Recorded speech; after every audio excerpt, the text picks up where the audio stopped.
Not all historical artifacts are made equal, and sometimes innocent-looking items tend to come with curses attached. I'm talking about everything from beds to artwork, jewels, and more, so I hope you're ready for today and maybe just cleanse the air now before we get started. Well, kicking things off, the fabulously ornate Great Bed of Ware does not want the likes of you sleeping in it.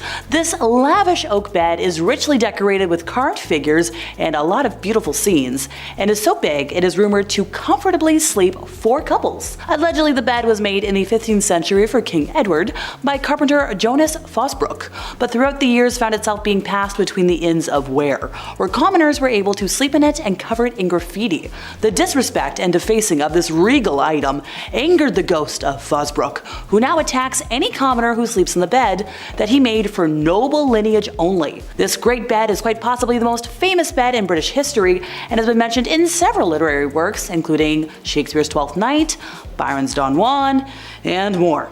So y'all ever hear about Mummy's Curse? Okay, not actually a mummy, but the mummy board or coffin lid of an unknown high-status woman from the 21st or 22nd dynasty. The British Museum's unlucky mummy has earned quite the reputation for causing destruction through its ancient curse. So this mysterious being was found at Thebes in the late 1800s, and tales of its curse started soon after that.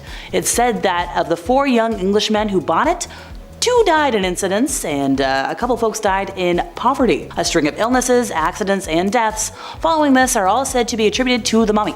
So leave mummy alone. At a whopping 105 carats, the Koh-i-Noor diamond might look beautiful, but this reportedly cursed gemstone has a bit of a dark side. The diamond once belonged to the ferocious Sikh Maharaja Ranjit Singh, who died during the Anglo-Sikh Wars, leaving his young son, Dulip, as the last Maharaja of the empire. Now, when the East India Company seized control over the empire, Dulip was kidnapped by the British Crown and exiled to Britain, where he was adored by Queen Victoria, who became godmother to several of his descendants, including Princess Sophia, who went on to become a prominent suffragette. The infamous precious stone was also taken by the British Crown and is part of the British Crown jewels to this day, but legend. And the stone's tumultuous origins have earned it the reputation of causing death and misfortune to any male who owns it. Well, apparently since being owned by the British royal family, it's only ever been worn by gals for safety. Let's keep it that way.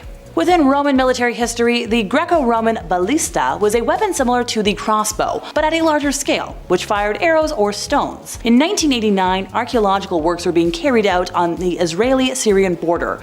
These ballista balls were found alongside what appeared to be the remains of a ballista. Well, a couple years later, in 1995, some ammunition of the Roman war artifact was stolen from the site, but the theft wasn't noticed. Time passed, and in 2015, several rock balls that matched the ones found in the diggings appeared in the courtyard of a museum with a note.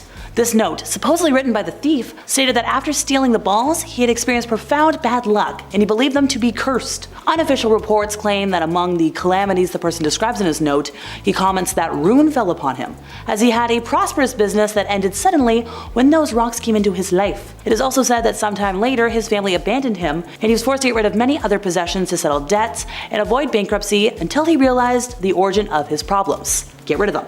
The vine ring, or the ring of Silvianus, is a gold ring dating probably from the 4th century AD, and it was discovered in a plowed field near Silchester in Hampshire, England in 1785. It's unknown how the ring came to be located at the vine, but it is presumed that the farmer who found the ring sold it to the family, who were known to have an interest in history and antiquities. Well, in 1888, the owner of the property, Challoner Chute, wrote about the ring in the history of the house. Turns out in 1929, the archaeologist Sir Mortimer Wheeler was excavating at the Litany site and made a connection between the ring bearing the name of, you know the name, and the cursed stone bearing the same name. Who'd he call upon? J.R.R. Tolkien, as professor of Anglo-Saxon at Oxford University, to investigate the etymology of the name referred to in the curse. So you know Lord of the Rings? Welcome to its origins. Also, Roman tablets were found to contain references to the artifact, informing the god Nodens that the ring had been stolen. In the tablet, the former owner of the ring proclaims that whoever has taken the ring shall find themselves in bad health until it is given back to its owner.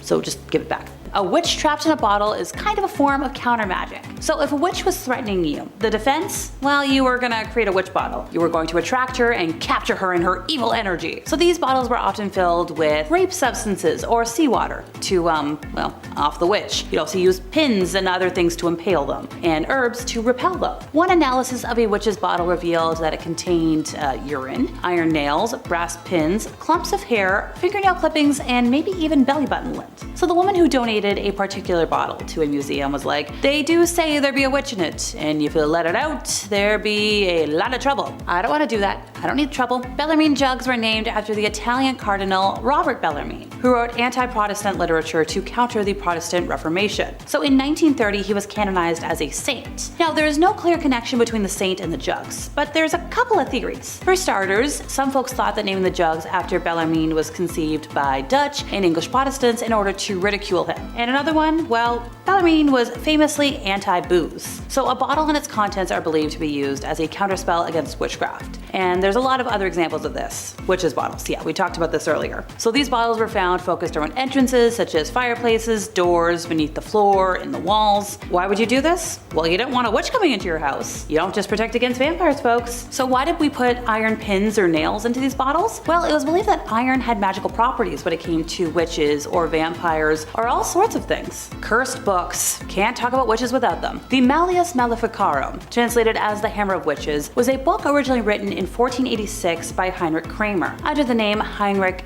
Instatoris and Johann Spranger, and this book was considered a key manual for witch hunting. So as for its contents, it claims that women were more prone to witchcraft than men. Because why? Well, according to the authors, women are inferior compared to men. Sure. And according to the author, this would give women the motive to use magic in order to increase their power. The Malleus Maleficarum particularly mentions the presence of witches as midwives, having a chapter referring to them killing their charges or sacrificing them to the devil. Over a 250-year period, it is estimated that between 600,000 to 9 million people were killed worldwide by the Inquisitor's court, and nearly all of those accused were women. Granted, there were some men. We've talked about male witches before. In Europe, 20% of those tried for witchcraft were men. Anyone who didn't really fit the idea of the perfect Christian could easily be branded as a witch, and quite often the accusation was enough to be tried and convicted with little to no evidence. So going back to the book, one copy was published by the Folio Society in 1968 and was donated to the museum by a Mrs. Wheatley of Bratton on the same year. She had inherited the copyrights of the late Mr. Pennethorne Hughes, who wrote the introduction and was the editor of said book. Now, we don't know a lot about Hughes. He is believed to have resided at Southview Cottage in Keeville, Trowbridge, and was a member of the Wiltshire Archaeological and Natural History Society, and he published a book titled Witchcraft in 1952.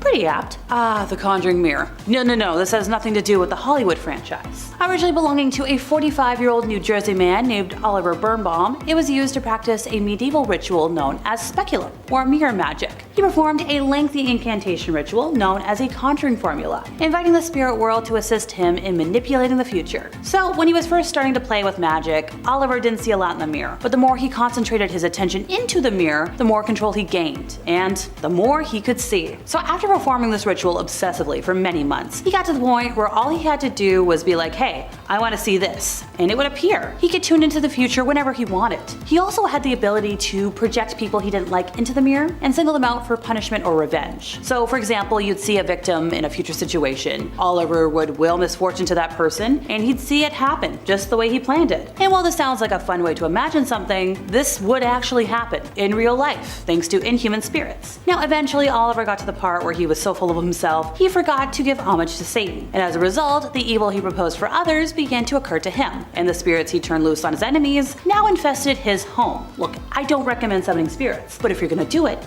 properly. So after about a week of hell, this man was so terrified that he called some officials in the church, and they were like, hey, please send a demonologist. Who did he get? Ed and Lorraine Warren. They got there and they're like, oh, doors are opening and closing by themselves, everything's crashing and breaking and smashing. Go figure. So Ed was able to reverse the ritual and bless the house, stopped everything, and when the Warrens were about to take off and go home, Oliver was like, hey, please take the mirror with you. And the 5-foot tall antique lived in their museum. The shadow doll is a sinister looking figure crafted from what appears to be bones and bird feathers. It's believed to have been used in dark rituals. According to the Warrens, this doll has the terrifying ability to enter people's dreams and paralyze them with fear. Some who have encountered it report feeling a heavy, oppressive energy and even waking up with scratches on their body. So what in the Freddy Krueger is happening? Is this all a bunch of BS, or is this doll actually possessed? I'll be honest, just looking at the doll, I don't feel too great. It feels like a forbidden image, like I shouldn't be looking at this. A photo is the closest you'll get because this doll remains locked away in the museum to prevent it from spreading any nightmarish influence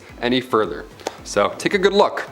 Never again. This antique mirror was reportedly used in occult rituals to summon spirits. Now, the Warrens acquired it from a man who claimed that it had caused terrifying visions and paranormal activity in his home. Guests who dare to gaze into this mirror have reported seeing shadowy figures, ghostly faces looking back, and ominous shapes moving within its reflective surface. If you're a fan of the Conjuring series, which I hope many of you are, you may recognize this mirror from one of the most frightening scenes in the franchise. Director James Wan wanted to use the music box in the first film because, well, mirrors and creepy tones make for great suspense on film. Sure, that's one reason, but also this was a real haunted artifact from the real Conjuring house. Now today the box is safely stored in the Warrens Museum alongside other items that look more or less normal upon first glance. April, the youngest of the Perrin children who lived in the Conjuring house, she was the one who found this antique in the first place, and she supposedly used it to communicate to another spirit, a spirit named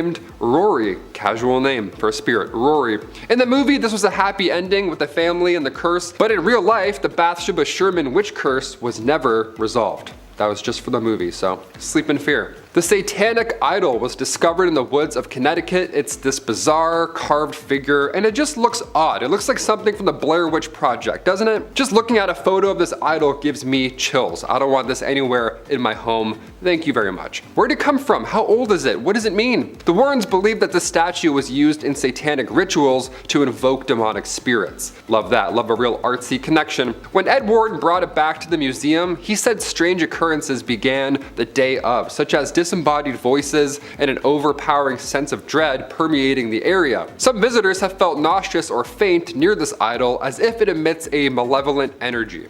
The idol remains one of the most ominous objects in this museum, shrouded in an aura of ancient unknowable evil. Would you ever keep this idol in your house? I mean, it's a nice piece of art. If it weren't for the, haunting part, sure, I'd find a corner for it. The pearl necklace. And no, I'm not talking about that one. This seemingly delicate string of pearls was reported to tighten around the necks of those who wore it. That is so scary, leaving them gasping for breath. The necklace was given to the Warrens by a terrified woman who claimed that it belonged to a jealous spirit. Now, after the pearls nearly got her, she begged the Warrens to take it away. Please, I don't want this pearl necklace anymore. The necklace is kept behind glass now, but even at a distance, some visitors report feeling a cold, suffocating sensation around their neck, as if unseen hands were trying to choke them just by standing near it. Yeah, we love a jealous, catty spirit. Well, nice rich pearl necklaces. Yeah, Marge Simpson, no, who wears the pearls? Lisa Simpson, that's it. Yeah, the ghost of Lisa Simpson is haunting those pearl necklaces, we love that. The antique death mask. It was cast from the face of a man who died while wearing it, and it carries a heavy, sinister energy. Obviously, if you die in anything, now that piece of clothing is gonna be haunted, 100%. The Warrens believe that this mask kept the tormented spirit of the deceased, who was trapped between worlds. Now, those who have touched or handled the mask have reported intense feelings of despair, vivid nightmares, and seeing the ghostly figure of the man in their peripheral vision. Yeah, love that. Love seeing a man in my peripheral vision. That's so scary. The mask is now locked away to prevent further contact with these tormented spirits that it seems to contain, casting a shadow over all who dare to approach it. Honestly, if that was me, I would be so tempted to see if I turned into Jim Carrey's The Mask. I'd want to try it on just once, real quick. Alright, we're good. One of the most famous examples of haunted art throughout history is the cursed portrait of Spanish military leader Bernardo de Galvez. Possibly made by Salvador Maella, the painting appears like a typical portrait, but the way it was painted produces a certain discomfort for anybody who ends up appreciating this work of art. So this cursed artifact depicts Bernardo, born in the city of Malaga, Spain on July 23rd of 1746, who died under strange circumstances on November 30th of 1786. So he was famous for helping the American colonies during the War of Independence of the United States. This painting is located at the Galvez Hotel in Galveston, Texas, a place whose fame is, well, directly related to, you guessed it, ghosts and other paranormal phenomena. There is a group of spirits that tend to inhabit the hotel, and the most intriguing and terrifying stories tend to take place around this lovely little portrait. The painting is located at the end of a corridor inside the hotel, where the portrait's eyes are said to follow passing guests. If you get too close to this work of art, you're going to feel freezing cold or uncomfortable. There's even those who claim that Bernardo himself comes down from the cursed item and follows you around the hotel. The haunted reputation of this portrait naturally represents an attraction for tourists trying to take a picture of the painting, but you're not going to get a clear image of it unless you request permission from the man himself. Inside the Baker Mansion in Altoona, USA is the wedding dress of Anna Baker, who fell in love with an ironworker. Legends claim that she eloped from her home to get married to her lover, but her father forcefully brought her back and locked her in her bedroom. She then refused to marry anybody else and spent the rest of her life alone. So after her death, the members of the Baker family reported spotting her wedding dress at a lot of different places just around the house. Some folks even saw the spirit of Anna herself moving around the house dressed in her wedding dress. So sad. The Burton Agnes Hall in Burton Agnes, England is home to a creepy paranormal object called the Screaming Skull. Now this is believed to be the skull of Catherine Ann Griffith, who died in the same house after being attacked by bullies in 1620. Every night, a terrifying ghost is seen roaming around the skull, making tremendous noise and scaring out everybody who tries to touch it. Or worse yet, take it away. This next item, popularly known as Busby's stoop chair, it is a wooden piece of furniture that is cursed by the spirit of Thomas Busby, who was known to ruthlessly kill people. Before meeting the rope necklace for his crimes, he requested to have a meal in his favorite local pub, and upon finishing said meal, he stood and said, "May sudden death come to anybody who dares sit on my chair." And ever since then, 63 people who dared to sit on said chair met untimely and terrifying deaths. I'm sorry, somebody out there waited until the death toll got to 63 before thinking, maybe there's something wrong. I don't know. I feel like that link should have been noticed by death number 20.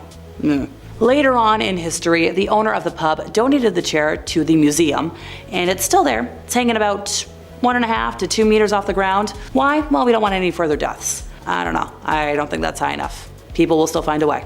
Maybe up on the ceiling, or just put it in a box forever. And finally for today, for centuries a common wedding gift given to brides of royalty and wealth were these intricate and expensive vases. Back in the 12th century, the Duchess Eleanor of Aquitaine gifted her husband-to-be, King Louis, a rock crystal vase. So it wasn't unusual when a woman in the 15th century received a vase as a wedding gift, except it was silver, plain looking. There was no intricate markings, no lavish decorations, and it didn't appear to be expensive, but it contained a curse that would continue to take lives for the next 5 centuries. Not much is known about the woman who originally received the vase way back then, other than her wedding took place in a northern village close to Italy. The stories say she didn't know who gifted her the 4-pound silver vase, but she took it to her room for safekeeping. And when the wedding was about to start, nobody could find her.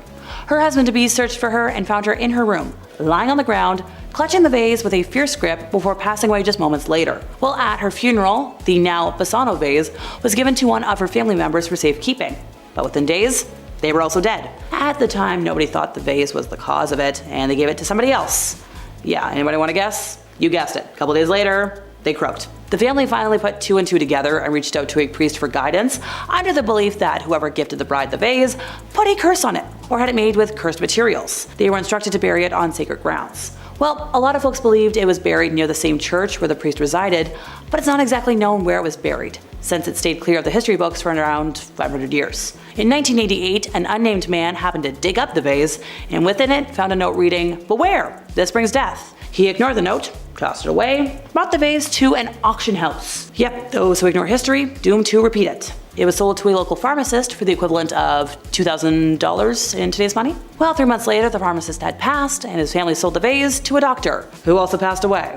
Yep, deja vu. Here we go. So at this point, the reputation was coming back. Nobody wanted to buy it, minus one archaeologist, who, 3 months later, died from an unknown and mysterious infection. The family was kind of freaked out. They tossed it out of a window, then a cop found it, tried to give it to museums, and all of them were like, nope, nope, nope. To this day, no one knows where it is anymore. Witches leave behind more than just cauldrons, and some of their relics carry bits of their spirits as well. So for starters today, what appears to the innocent eye as nothing but a fence stake, perhaps left over from a construction project of sorts, holds a history of sadness and evil doing. Possibly being the oldest item that I'll talk about today, the history of this stake dates back to its use in the 1700s. While the name of the witch it belonged to has been lost to time, the spike was originally used in a black mass ritual in an attempt to summon Satan himself to this world. Now the witch we're speaking of had attempted to curse the stake over the course of her pregnancy, hoping that it would become strong enough to take the soul of her womb in exchange for the devil. So during the ritual, she plunged the stake into the flesh as a sacrifice. But while it strengthened her relationship with Satan, it did not succeed in bringing him to Earth. So the stake was passed down as a family heirloom, bringing a feeling of longing and sadness to any that held it. Until it was finally acquired by the Warrens. Yep,